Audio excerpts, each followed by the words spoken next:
La Russie prête à sauver l'Ukraine?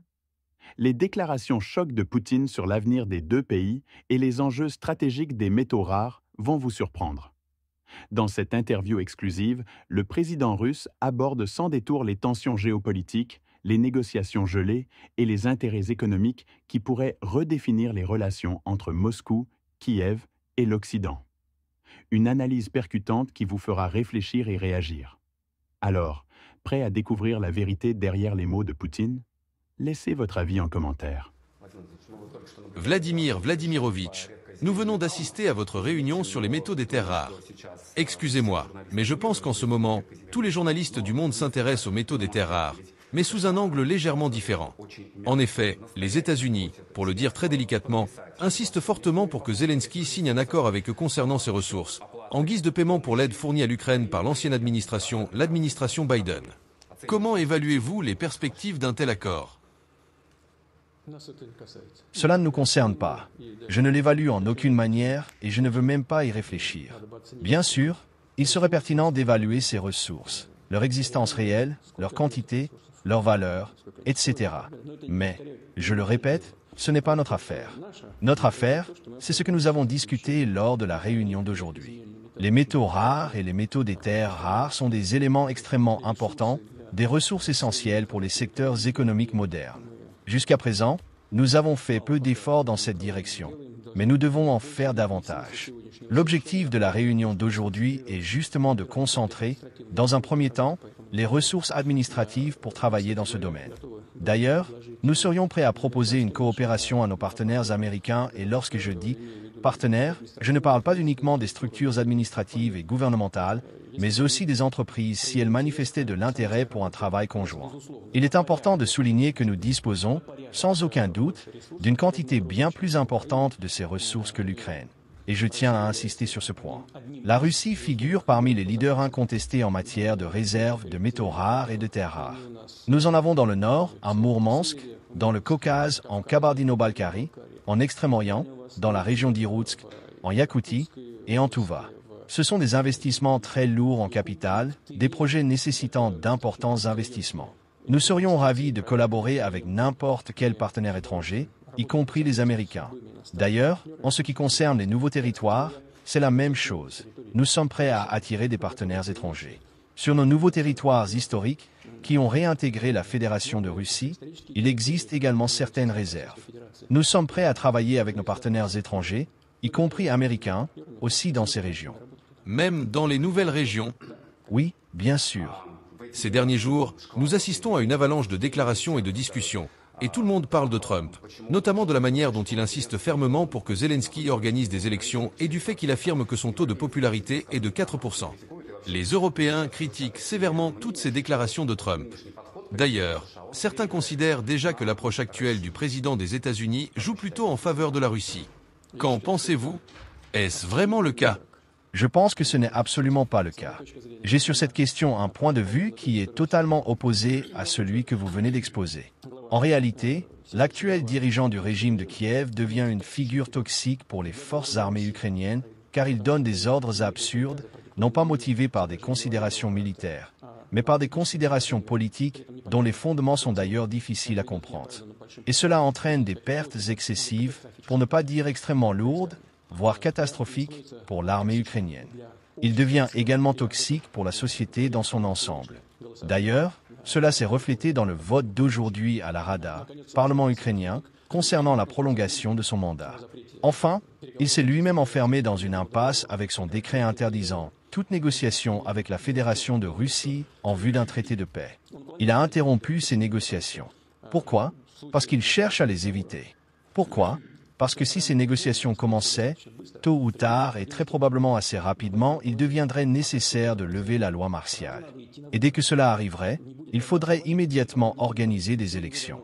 Aujourd'hui, les élections n'ont pas lieu en Ukraine sous le prétexte de l'état de guerre.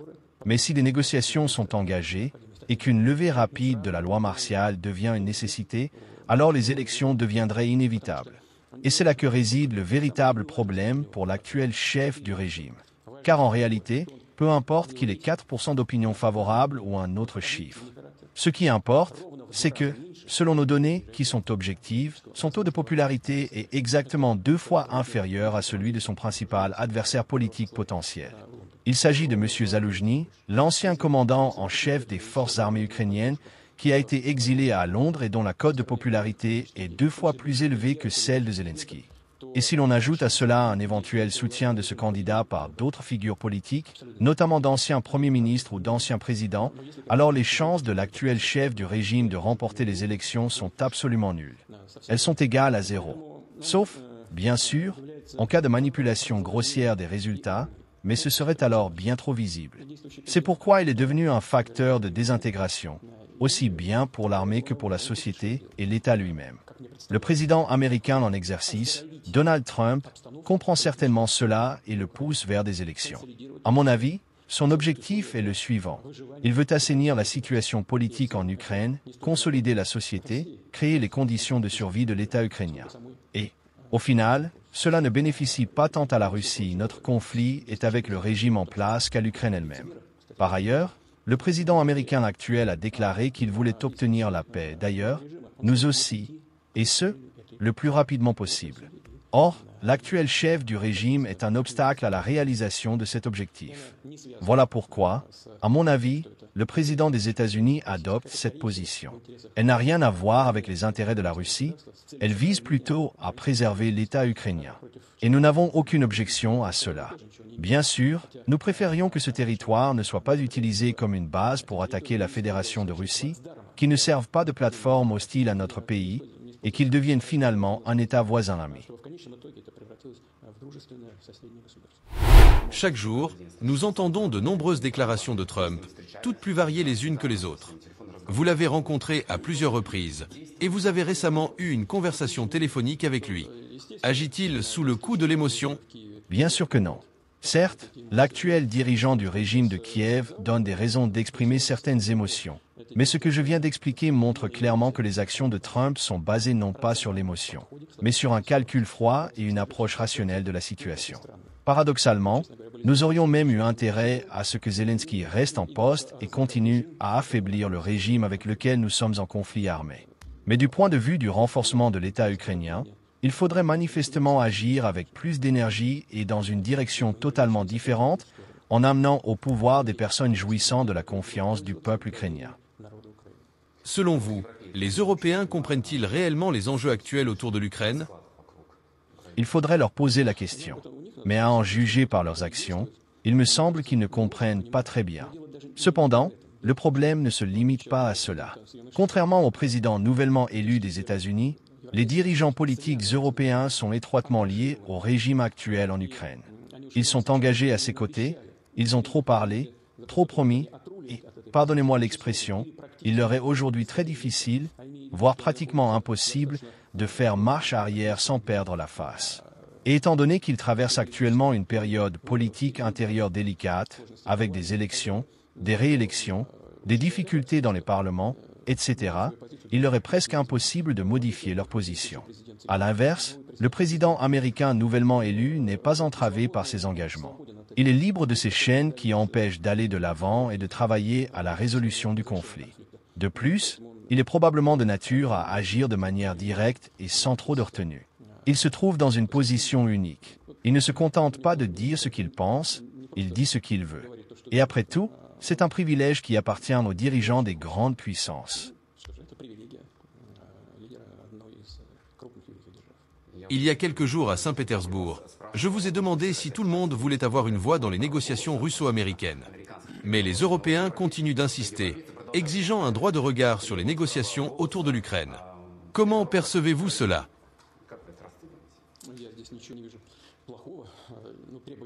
Je ne vois rien de mal à cela. Mais personne ne peut rien exiger, surtout pas de la Russie. Qu'ils exigent cela de quelqu'un d'autre. Pendant des siècles, ils ont imposé leurs exigences à leurs vassaux. Maintenant, ce sont eux qui doivent faire face à des exigences. Il ferait mieux de réfléchir chez eux à comment ils en sont arrivés là. Mais leur participation au processus de négociation, bien entendu, souhaitable. Nous ne l'avons jamais refusé. Nous avons mené des discussions constantes avec eux. C'est eux-mêmes qui, à un moment donné, sous prétexte d'infliger une défaite militaire à la Russie, ont rompu le contact.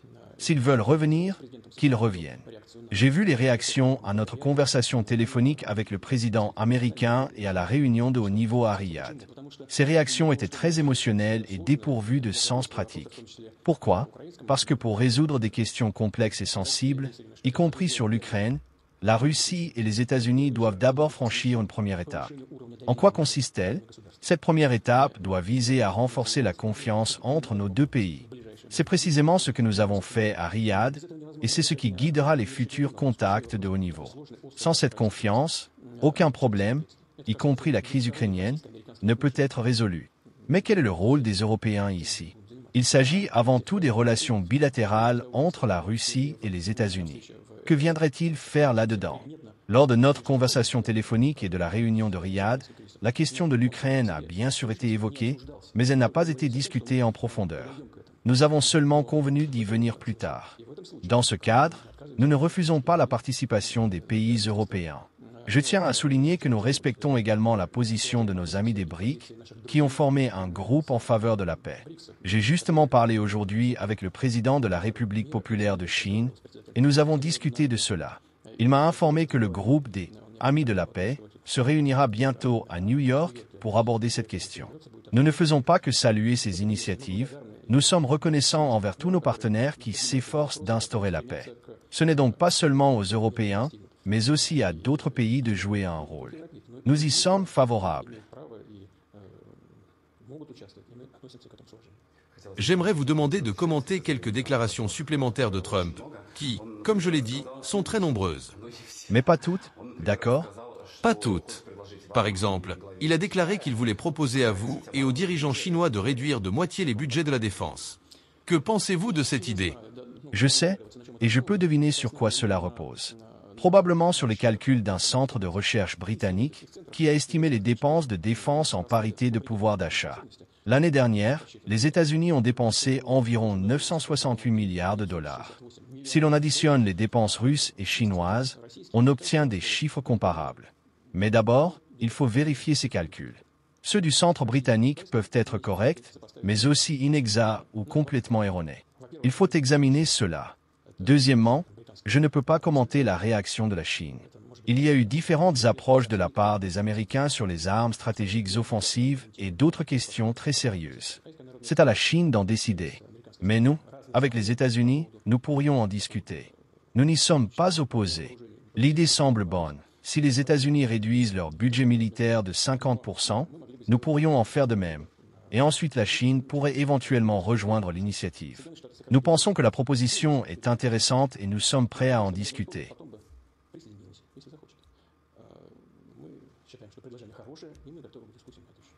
Trump a également imposé des droits de douane de 25% sur l'importation d'acier et d'aluminium de tous les pays. Or, nous avons eu de bonnes relations commerciales avec les États-Unis sur l'aluminium. Que pensez-vous de cette politique commerciale? Je ne souhaite pas commenter la politique commerciale des États-Unis. Depuis des années, elle est liée aux sanctions. Nous considérons ces sanctions comme illégales et nuisibles au commerce mondial et à l'économie. Elles nous portent préjudice, mais elles nuisent aussi à ceux qui les imposent. Quant aux droits de douane et aux taxes commerciales, chaque pays décide seul de ce qui lui est bénéfique ou non. Je peux comprendre la logique derrière cela. Rapatrier la production, créer des emplois, augmenter les recettes fiscales. Mais, à un moment donné, ces mesures entraînent des difficultés, comme la pression inflationniste et l'augmentation des coûts de production. Concernant l'aluminium, en 2017, la Russie fournissait environ 15% des importations américaines. Les États-Unis produisent environ 60% de leur aluminium et en importent 40%. Le principal fournisseur aujourd'hui est le Canada. Si les États-Unis décidaient de rouvrir leur marché aux producteurs russes, nous pourrions vendre environ 2 millions de tonnes sur leur marché. Cela ne perturberait pas les prix, mais contribuerait à leur stabilisation. Mais surtout, nous pourrions envisager une coopération avec les entreprises américaines. Par exemple, en Sibérie, notamment dans la région de Krasnoïarsk, il existait déjà à l'époque soviétique des plans de construction d'une nouvelle centrale hydroélectrique et d'installation de production d'aluminium. L'aluminium dépend avant tout de l'énergie et l'hydroélectricité est à la fois bon marché et écologique. Ces projets existent depuis longtemps. Leur coût est élevé, environ 15 milliards de dollars au prix actuel. Mais nous pouvons y réfléchir. Aujourd'hui, La politique de l'administration américaine vise à relocaliser la production aux États-Unis. Mais si des entreprises américaines travaillaient en Russie, elles en bénéficieraient aussi. Elles réaliseraient des bénéfices importants et l'aluminium serait disponible sur le marché intérieur à des prix concurrentiels. C'est une piste à explorer, tout comme une coopération dans les métaux rares et d'autres domaines, y compris l'énergie. D'ailleurs, il y a quelques minutes, une nouvelle est tombée des États-Unis. Trump a déclaré que les États-Unis et la Russie discutaient de grands projets économiques dans le cadre des négociations sur l'Ukraine. Oui, certaines de nos entreprises sont en contact et discutent de tels projets. Merci beaucoup. Merci.